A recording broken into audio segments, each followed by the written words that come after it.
வணக்கம், இது பிரான்ஸ் நேரம். இந்த நிகழ்ச்சியூடாக வாரந்தோறும் பிரான்சினுடைய மைய அரசியல் செய்திகள் மற்றும் தமிழ் மக்களால் முன்னெடுக்கப்படுகின்ற நிகழ்வுகளின் தொகுப்பாக அமைந்து வருகின்றது. அந்த வகையிலே முதலாவதாக நாங்கள் பார்க்க இருப்பது பிரான்ஸ் செய்திகள். நத்தார் கொண்டாட்டங்கள் எல்லாம் எப்படி போனது?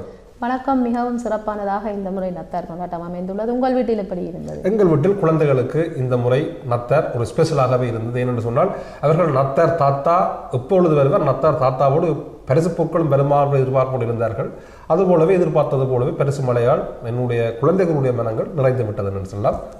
அப்போ நத்தார் பாப்பா வந்தார், பரிசுகளை கொடுத்தார், உங்கள் வீடு பரிசுகளால் நிரம்பி வழிந்துள்ளது. நிச்சயமாக நான் நினைக்கிறேன் பிரான்ஸ் செய்திகள் என்றவுடன் நீங்கள் அந்த நத்தார் பரிசு மலைக்குள்ளான் வருகிறீர்கள். ஏதாவது அதோடு தொடர்புடைய செய்திகள் ஏதாவது இருக்கின்றதா? நிச்சயமாக. என்று இந்த நத்தார் என்றவுடன் நத்தாரின் சிறப்பு பரிசு பொருட்கள். நிச்சயமாக இந்த பரிசு பொருட்கள் வாங்குவதற்கென்று அன்றைய தினம் இறுதிக்கணம் வரை இந்த கடைகளை திறந்து வைத்திருப்பார்கள். அவ்வாறு வாங்கிய பொருட்களை தற்பொழுது பிரான்சில் அதிகளவான வகையில் இந்த நத்தார் பரிசு பொருட்களை மீள் விற்பனை செய்யப்பட்டுள்ளது.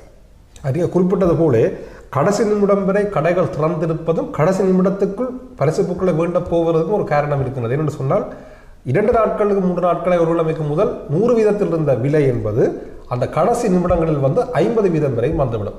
அந்த கழிவு இருக்கும். ஆகையால் கடைசி நிமிடத்துக்குள் கடைசி நிமிடம் வரை மக்கள் அணிதிரண்டு லைன்ல நின்று வேண்டது எல்லாத்தையும் பார்த்திருக்கின்றோம். ஆனால் இப்பொழுது நீங்கள் சொன்னதை பார்த்தால் வேண்டிய பரிசு பொருட்கள் மீளவும் விற்பனைக்கு வந்திருக்கின்றது. நத்தார் தினம் அன்று மதியத்திற்குள்ளேயே கிட்டத்தட்ட 1 லட்சம் வரையான பரிசு பொருட்கள் மீள் விற்பனை செய்யப்பட்டுள்ளது. இது ஈபே என்கிற இணையதளத்தினூடாக அதிகளவாக விற்பனை செய்யப்பட்டுள்ளது. 7 லட்சம் வரையான பரிசு பொருட்கள் இன்னும் மீள் விற்பனை செய்யப்படும் என எதிர்பார்க்கப்படுகின்றது. இது தொடர்பான விவரணத்தை பார்ப்போம்.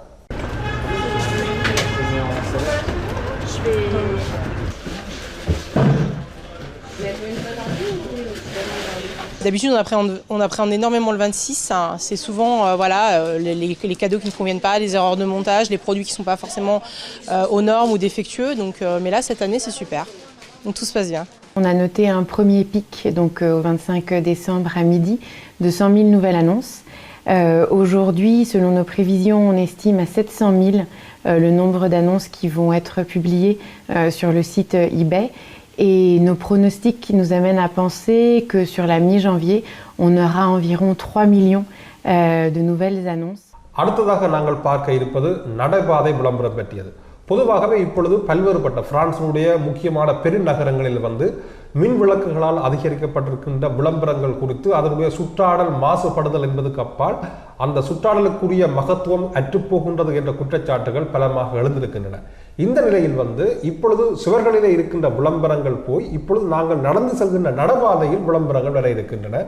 முக்கியமாக பெருநகரங்களாக இருக்கின்ற பிரான்சினுடைய போதோ, நோந்த், லியோன் ஆகிய பகுதிகளில் இது பரிச்சாத்தமாக அடுத்து வருகின்ற 18 மாதங்களுக்கு இந்த நடைபாதை விளம்பரங்கள் வர இருக்கின்றன. Elle est plutôt discrète, cette publicité vantant le Wi-Fi gratuit près de la bourse. Les passants la remarquent à peine et ça n'a pas vraiment l'air de les déranger. C'est pas plus moche que les couleurs là-bas. Non, ça me dérange pas. J'ai même pas remarqué. Si c'est aussi discret que cela, moi ça ne me gêne pas du tout et ça peut servir effectivement aux touristes, puisque moi je suis touriste, pour avoir une information intéressante. Utiliser les trottoirs pour faire de la pub, c'est le concept développé par une jeune start-up. Elle le présente comme écologique. On prend un pochoir en aluminium qu'on a confectionné par nos soins, on le dépose sur le trottoir, on passe le Karcher à travers le pochoir et c'est le contraste entre la propreté et la saleté qui va laisser apparaître le logo sur le trottoir. Une publicité qui disparaît naturellement au bout de 15 jours environ. Mais ce nouveau mode de communication n'est pas du goût de tous. Certains craignent un nouvel envahissement de l'espace public par la pub.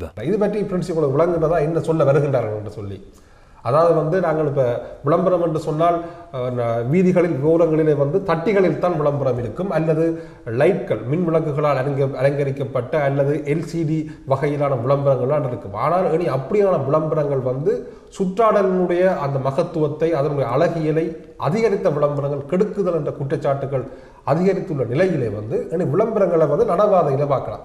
எப்படி என்று சொன்னால் இப்போ பெருவாரியானாங்கள் கேன்ஃபோனை தான் பார்த்து கொண்டு போவோம். அப்போ ரோட்டில் கீழே தான் பார்வை கீழே தான் இருக்குது. ஆகையால் பலருடைய பார்வை கீழ் நோக்கி இருப்பதால் இனி விளம்பரத்தை கீழே வைக்க போகின்றார்கள். அதாவது ரோட்டுகளில் தான் இனி இருக்க போகுது. அப்படியான பரிச்சாற்ற முயற்சி ஒன்று எதிர்வருகின்ற 18 மாதங்களுக்கு போதோ, நோந்த், லியோன் பகுதிகளிலே காணக்கூடியதாக இருக்கும். அடுத்ததாக நாங்கள் பார்க்க இருப்பது பிரான்ஸ் பாடசாலைகளுக்கு சமையல் வல்லுநர்கள் விஜயம் செய்திருக்கிறார்கள். என்ன காரணத்துக்காக பிரின்சி? இந்த உணவுகள் விரயமாக்கப்படுவதை தடுப்பதற்காக இந்த சமையல் வல்லுநர்கள் நேரடியாக பாடசாலைகளுக்கு சென்று என்ற ஆசிரியர்கள் சொல்லிக் கொடுத்தால் பிள்ளைகளுக்கு படிவாக விளங்குகிறதோ இல்லையோ அந்த சமையல் வல்லுநர்கள் அதற்குரிய உடைகளுடன் சென்று விளங்கப்படுத்தும் போது பிள்ளைகள் நன்கு விளங்கிக் கொள்வார்கள். என்றால் பொதுவாகவே அந்த பல பாடசாலைகளுக்கு இந்த உதைப்பந்தாட்ட வீரர்கள் சிறப்பு விஜயம் செய்து உதைப்பந்தாட்டத்தின் மீது அந்த குழந்தைகளுக்கு ஒரு ஆர்வத்தை அதன் மீதான ஒரு காதலை ஏற்படுத்துகின்ற தன்மைகள் பண்ணிருக்கணும். இப்பொழுது சமையல் வல்லுநர்கள் சென்றிருக்கிறார்கள். கூறுகள் விஷயத்தை பார்ப்போம்.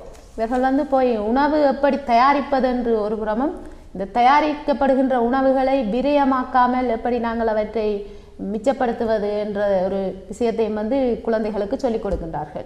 Mes petits frères ils rentrent de l'école, c'est moi qui cuisine pour eux. Mais avant c'était presque tout le temps des pâtes, mais maintenant je peux faire de la salade ou des choses comme ça pour les desserts aussi, des salades de fruits.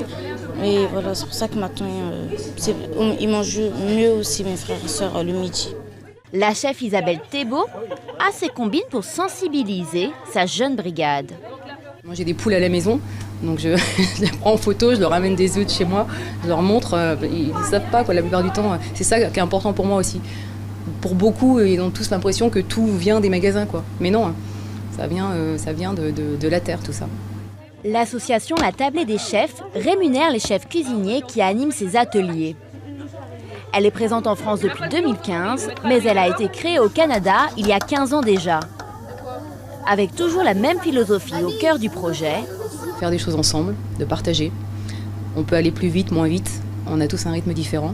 On vient de milieux différents, mais on peut tous aller quelque part.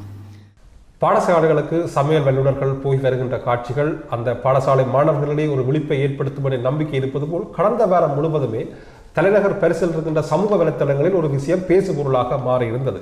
காரணம், பாரிஸின் 19ஆம் வட்டாரத்தில் வீதியோரங்களில் இருக்கின்ற முக்கியமாக அந்த வீதியோரங்களில் நாங்கள் பார்க்கலாம் அந்த வெப்பம், குளிர்காலத்திலே வெப்பத்தை வெளியில் தள்ளுகின்ற அண்டர் கிரவுண்டுகள் டியோன்னு சொல்லப்படுகிற அண்டர் கிரவுண்ட் டியோக்களிலிருந்து வெளியேறுகின்ற வெப்பங்கள் அந்த வெப்ப வெதிப்பிகள் வெப்பங்களை நோக்கி குளிர்காலத்திலே வீதியோரங்கள் வீடற்று வீதியோரங்களில் வாழ்ந்து வருகின்றவர்கள் அதை நோக்கி நகர்ந்து அங்கே உறங்குவது ஒரு வளமையாக இருக்கின்றது.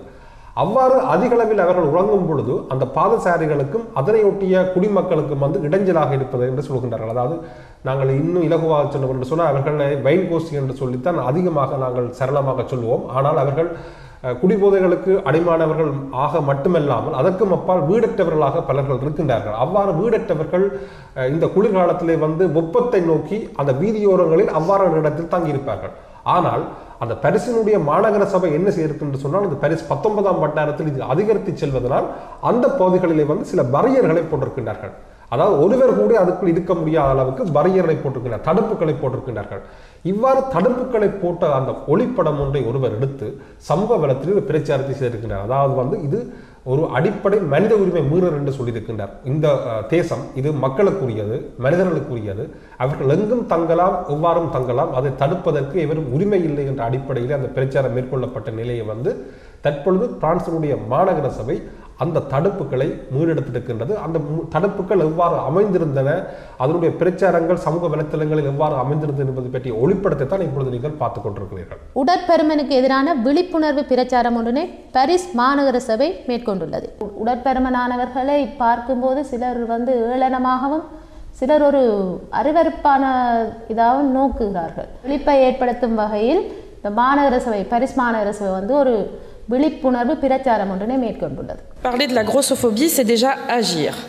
Car assurer une visibilité aux problématiques liées à la grossophobie, c'est impulser une prise de conscience des problèmes qui y sont associés. அடுத்து நாங்கள் பார்க்க இருப்பது இந்த வாரம் முக்கியமாக 26ஆம் தேதி டிசம்பர், அதாவது நத்தார் கொண்டாட்டங்களுக்கு மறுநாள் சுனாமி நாளாக இருக்கின்றது. 13 ஆண்டுகளுக்கு முன்னர் தெற்காசியாவை ஆட்கொண்ட இந்த சுனாமி பேரலையினால் 2 லட்சத்துக்கும் மேற்பட்ட பொதுமக்கள் பலியாகி இருந்தார்கள். தமிழர் தாயகத்தில் 40,000க்கும் மேற்பட்ட பொதுமக்கள் பலியாகி இருந்தார்கள். இந்த நிலையிலே சுனாமி நினைவுகூரல் நிகழ்வுகள் தமிழர் தாயகத்தில் மட்டுமல்ல தெற்காசியாவின் பல்வேறுபட்ட பிராந்தியங்களில் முன்னெடுக்கப்பட்டிருக்கின்றன. அதில் ஒரு அங்கமாக தலைநகர் பிரான்சில் தமிழர் புலனாய்வு கழகம் பிரான்சினால் நினைவேந்தல் நிகழ்வு கடந்த 26ஆம் தேதி முன்னெடுக்கப்பட்டிருந்தது. இதனை ஐபிசி தமிழ் நேரடியாக சென்று பதிவு செய்திருந்தது. அந்த காட்சிகள் வருகின்றன.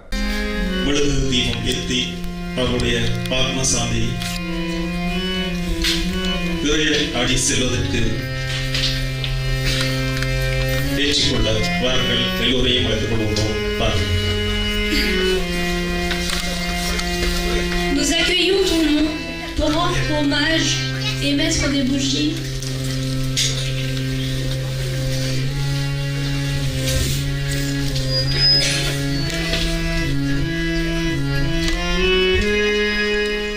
Il y a quelques années, cet événement tragique que j'ai appris, voyant ces images tristes, mon cœur s'est aigri. Tant de larmes mes yeux ont versé, traduisant mes sentiments bouleversés. Des petits enfants comme des personnes âgées, cette énorme vague n'a rien laissé. Cette mère dans son ventre portant son bébé, devant une telle scène, je suis restée bouche bée. விளம்பர இடைவேளைக்கு பின் France நேரம் தொடரும்.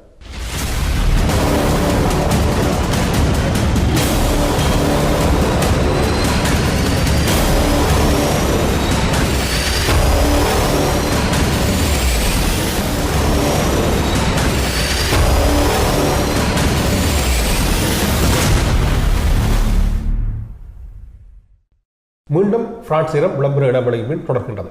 இந்த இரண்டாம் பகுதியிலே நாங்கள் பார்க்க இருப்பது பிரான்சினுடைய இலங்கை தமிழ் கத்தோலிக்க ஆன்மீக பணியகம் ஒளிவிழாவை மிக சிறப்பாக நிகழ்த்தியிருந்தது. இந்த நிகழ்வுகளை நாங்கள் நேரடியாக சென்று பதிவு செய்திருந்தோம். அதனுடைய காட்சிகள் இரண்டாம் பகுதியில் விடுகின்றன. நாம் பாடலாம், நம் இயேசு பிறப்ப சொல்லி மகிழலாம். குதூகலமா நாம் பாடலாம், நம் இயேசு பிறப்ப சொல்லி மகிழலாம். இல்லத்துல இன்ப பொங்க, நம் இதயத்துல இயேசு பிறக்க, எங்கும் இன்பம் சந்தோஷம் நிலைத்திடும் நம் சமாதானம். எங்கும் இன்பம் சந்தோஷம் நிலைத்திடும் நம் சமாதானம். குதூகலமா நாம் பாடலாம், நம் இயேசு பிறப்ப சொல்லி மகிழலாம். குதூகலமா நாம் பாடலாம், நம் இயேசு பிறப்ப சொல்லி மகிழலாம்.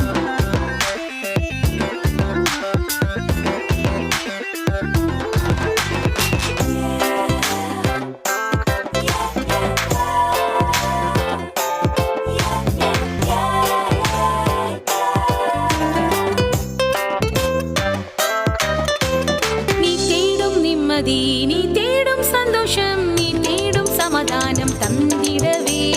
நீ தேடும் நிம்மதி, நீ தேடும் சந்தோஷம், நீ தேடும் சமாதானம் தந்திடவே. உன் குறைவையெல்லாம் நிறைவாக்க நிறைவான நம் இயேசு பிறந்தாரே. உன் குறைவையெல்லாம் நிறைவாக்க நிறைவான நம் இயேசு பிறந்தாரே. நிறைவான நம் இயேசு பிறந்தார். இப்பொழுது எதிர்காலத்தில் ஓர் அறிவிப்பாளராக திகழக்கூடிய ஓர் இளம் யுவதியை சந்திக்கின்றோம். வணக்கம். வணக்கம். எழில் ஓவியா. அந்த எழில் என்பது அழகு, ஓவியம் என்பது அழகு. அழகில் அழகாக இருக்கின்ற நீங்கள் உங்கள் குரலிலும் அழகாக இருக்கிறது. வணக்கம். வணக்கம். நீங்கள் கிறிஸ்துமஸ் பண்டிகை கொண்டாடுகின்றீர்களா? ஆம். யார் யாரெல்லாம் கொண்டாடுகின்றீர்கள்? இங்கே எங்களுடைய குடும்பம். குடும்பம் என்றால் யார் யார்? அம்மா, அப்பா, நாங்கள் 3 சகோதரங்கள். எல்லாரும் கொண்டாடுகின்றீர்கள். சரி, உங்களுடைய உற்றார் உறவினர் நண்பர்களுக்கெல்லாம், அதாவது உலகத்தில் எங்கெங்கோ எல்லாம் இருப்பார்கள், அவர்களுக்கெல்லாம் நீங்கள் ஐபிசி தமிழ் வழியாக கிறிஸ்துமஸ் வாழ்த்துக்களை தெரிவிக்கலாமே. இந்தியாவில் இருக்கிற எங்களோட அம்மம்மாக்கும், எங்களோட குட்டி மாமிக்கும், ஆதி மச்சானுக்கும், இலங்கையில் இருக்கிற அப்பம்மாக்கும், எங்களோட மாமா ஃபாதர் வசந்தனுக்கும், நான் படித்த பாடசாலை வெம்படி ஆசிரியர்கள், அதிபர், எனது நண்பர்கள் மற்றும் எனது சகோதரர்களின் நண்பர்கள் மற்றும் புலம்பெயர் நாடுகளில் வசிக்கிற அனைத்து தமிழ் உறவுகளுக்கும் ஐபிசி தமிழ் ஊடாக எனது கிறிஸ்துமஸ் புது வருட வாழ்த்துக்களை தெரிவித்துக் கொள்கிறேன். வணக்கம். வணக்கம். உங்களோட பெயர்? இந்த பெயர் தேவாமிர்தா. நீங்கள் கிறிஸ்துமஸ் பண்டிகை கொண்டாடுகின்றீர்களா? ஆமாம். யார் யாரோடு சேர்ந்து கொண்டாடுகின்றீர்கள்? என் குடும்பத்தோடையும் எனது உற்றார் உறவினர்களோடையும் சேர்ந்து கொண்டாடுகின்றீர்கள். சரி, உற்றார் உறவினர் நண்பர்களுக்கெல்லாம் நீங்கள் ஐபிசி தமிழ் வழியாக வாழ்த்து கூறலாமே, கூறுவீர்களா? ஸ்ரீலங்காவில் இருக்கிற எங்களோட அப்பா அம்மாக்கும், என் மாமாக்கும், இந்தியாவில் இருக்கிற என் அம்மாக்கும், என் ஸ்கூலுக்கும், என் ஃப்ரெண்ட்ஸுக்கும், இந்த ஐபிசி தொலைக்காட்சி வழியாக கிறிஸ்மஸ் புது வருட வாழ்த்துக்களை தெரிவித்துக் கொள்கிறேன். சரி, நீங்கள் நன்றாக பாடுவீர்கள் என்பது எனக்கு தெரியும். அப்படி என்றால் ஒரு சில வரிகள் இன்றைய கிறிஸ்மஸ் நாளில். நல்ல மனது உள்ளமாந்த அமைதியோடு வாழுவார். நல்ல மனது உள்ளமாந்த அமைதியோடு வாழுவார். இதை சொல்லவானே தூதர் கூட்டம் இனிய கானம் பாடுவார்.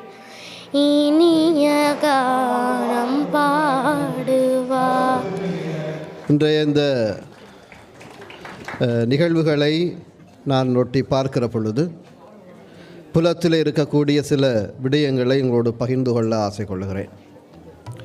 நமது கிழக்காக இருக்கட்டும் அல்லது இலங்கை மண்ணாக இருக்கட்டும், இந்த போரிலே தோற்று போனதற்கு பின்பு இருக்கக்கூடிய சூழமைவுகளை நாங்கள் அலசி பார்க்கிற பொழுது அங்கு பல்வேறு விதமான தீமைகள் நிறைந்த ஒரு பக்கம் உருவாகி வந்து கொண்டிருக்கிறது. நீங்கள் அறிவது போல வாழ்வெட்டு கோஷ்டி, அதனுடைய வளர்ச்சிகள், அதன் பின்புலத்தில் இருக்கக்கூடிய ஆயுத படையினர், இன்று நமது குடாநாட்டிலே தாராளமாக ஏனைய பகுதிகளையும் சென்றடைந்து கொண்டிருக்கக்கூடிய போதை வஸ்து பாவனை, கடத்தல் நிகழ்வுகள், கொள்ளைகள், கொலைகள் என்று சொல்லி ஒரு பக்கம் நகர்ந்து செல்கிறது. இன்னொரு பக்கம் கடன் தொல்லையினால் பலர் கஷ்டப்படுகிற நிலைகள் வளர்ந்து வருகிறது.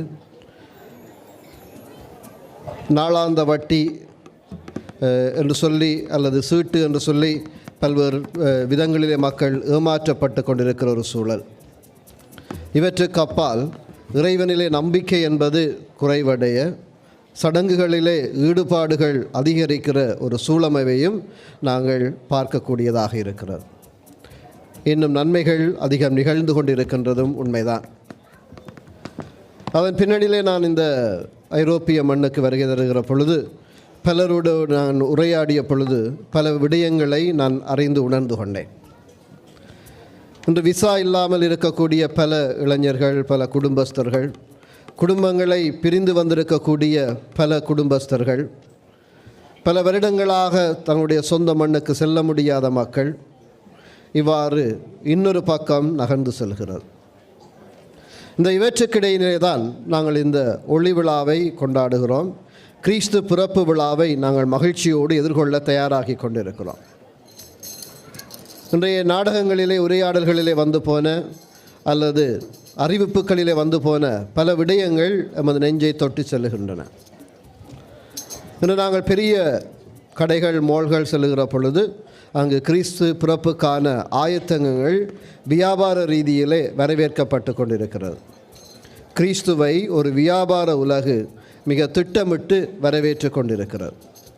நாங்கள் கிறிஸ்தவர்கள் அல்லது கத்தோலிக்கர்கள் ஆண்டவர் இயேசுவை வரவேற்ப திட்டமிடுவதற்கு முன்பு வியாபார உலகு மிக தீவிரமாக திட்டமிட்டிருக்கிறது. அண்மையிலே கஃபூர் ஒன்றுக்கு நான் சென்ற வேளையிலே என்னோடு வருகை வந்தவர் சொன்னார், ஃபாதர் இதில் இருக்கிற சாம்பெயின் இப்போ 3 யூரோ போட்டுக்கிறாங்க ஃபாதர், வார ஞாயிற்றுக்கிழமை போனால் 1 யூரோக்கு வேண்டிடலாம் ஃபாதர். நான் போய் ஒரு 5-6 சாம்பெயின் வேண்டி கொண்டு வந்து வச்சுருவேன், முடிஞ்சால் எனக்கு கூட வேண்டி கொண்டு வந்து வச்சுருவேன். இந்த கிறிஸ்மஸுக்கும் வருஷத்துக்கும் காணும். அதே போல் இன்றைய உரையாடலில் வந்தது போல் எல்லோருக்கும் கெதோ கொடுக்க வேணும், வேண்ட வேணும். இவ்வாறு பல்வேறு விடயங்கள் எங்களுடைய மனதை அடைந்து சென்று கொண்டிருக்கிறது. அல்லது கேக் அடிக்க வேண்டும், பலரை அழைக்க வேண்டும், எங்கே திருப்பலிக்கு செல்வது, யார் வைக்கிற திருப்பலிக்கு செல்வது, எங்களுக்கு பழக்கமான சுவாமி எங்கே பூசை வைக்கிறீங்க ஃபார் என்று ஃபோன் பண்ணி கேட்டு அவருடைய பூசைக்கு போயிடுவோம் என்று திட்டமிடுகிறவர்களும் இருக்க செய்கிறோம். இவ்வாறு நாங்கள் கிறிஸ்துவை வரவேற்க தயாராகிறோம் அல்லது கிறிஸ்மஸை வரவேற்க தயாராகிறோம். ஆனால் கிறிஸ்துவை நாங்கள் எவ்வளவு தூரம் வரவேற்க தயாராகி கொண்டிருக்கிறோம்? இந்த கிறிஸ்து யாராக வர இருக்கிறார் அல்ல யாராக வந்திருந்தார் என்பதைத்தான் நாங்கள் ஆழமாக சிந்திக்க வேண்டியதாக இருக்கிறது. ஆண்டவர் இயேசு எங்கள் ஒவ்வொருவருடைய பாவங்களிலிருந்து உமக்கு விடுதலை தருவதற்காக மனிதனாக பிறந்தார். அந்த பாவிகளை மீட்க வந்த அந்த கிறிஸ்துவை நானும் நீங்களும் நம்முடைய வாழ்விலே அடைந்து கொள்வதுதான் இந்த கிறிஸ்துமஸ் காலமும் நமக்கு தருகின்ற மாபெரும் மகிழ்ச்சியூட்டுகிற செய்தியாக இருக்கு. தந்தனத்தம் என்று சொல்லியே பாட அருள் தந்தருள் வாயிரை பாலனே, அருள் தந்தருள் வாயிரை பாலனே. தந்தனத்தம் என்று சொல்லி வில்லினில் பாட்டி செய்க, தந்தனத்தம் என்று சொல்லி வில்லினில் பாட்டி செய்க. வந்தருள் வாய் தூய ஆவி வரங்களை பொழியவே, தந்தனத்தம் என்று சொல்லியே பாட அருள் தந்தருள் வாயிரை பாலனே. சபைதனில் வீட்டிருக்கும் மக்களே வணக்கமங்க, சபைதனில் வீட்டிருக்கும் மக்களே வணக்கமங்க. சந்தோஷமாய் இத்துடன் பிரான்ஸ் நேரம் நிறைவு காணுகின்றது. மீண்டும் அடுத்த வாரம் சந்திப்போம். நன்றி, வணக்கம்.